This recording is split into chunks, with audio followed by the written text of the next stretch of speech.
So this book is called Caps for Sale. It's one of my favorites that I used to read to my own kids.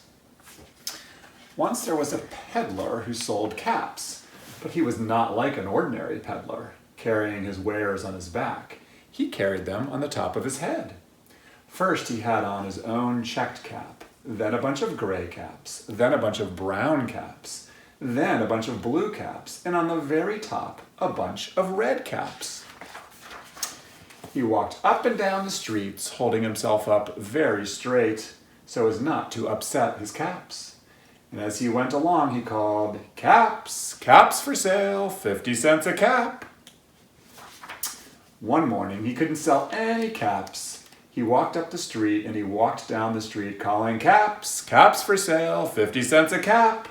But nobody wanted any caps that morning. Nobody wanted even a red cap. He began to feel very hungry, but he had no money for lunch. "I think I'll go for a walk in the country," said he, and he walked out of town slowly, so as not to upset any of his caps. He walked for a long time until he came to a giant tree.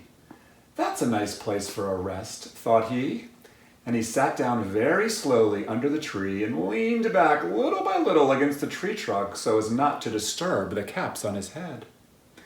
Then he put up his hand to feel if they were still straight. First his own checked cap, then the gray caps, then the brown caps, then the blue caps, then the red caps on the very top. They were all there, so he went to sleep, and he slept for a long time.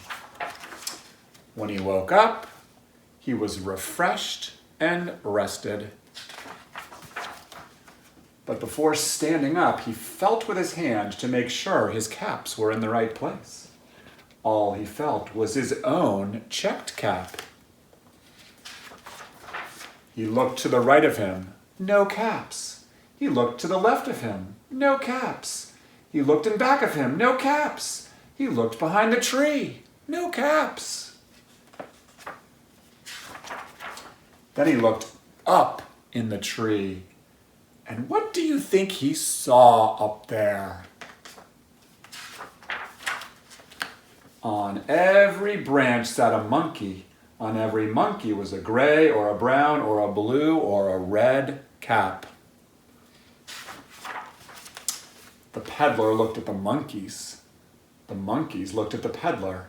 He didn't know what to do. Finally, he spoke to them. "You monkeys, you," he said, shaking a finger at them, "you give me back my caps." But the monkeys only shook their fingers back at him and said, "Tz, tz, tz." This made the peddler angry, so he shook both hands at them and said, "You monkeys, you give me back my caps." But the monkeys only shook both their hands back at him and said, "Zzz, zzz, zzz." By this time, the peddler was really very, very angry. He stamped both his feet and shouted, "You monkeys, you give me back my caps." But the monkeys only stamped both their feet back at him and said, "Zzz, zzz, zzz." At last, he became so angry that he pulled off his own cap, threw it on the ground, and began to walk away. But then, each monkey pulled off his cap, and all the gray caps, and all the brown caps, and all the blue caps, and all the red caps came flying down out of the tree. So the peddler picked up his caps and put them back on his head. First his own checked cap, then the gray caps, then the brown caps, then the blue caps, then the red caps on the very top.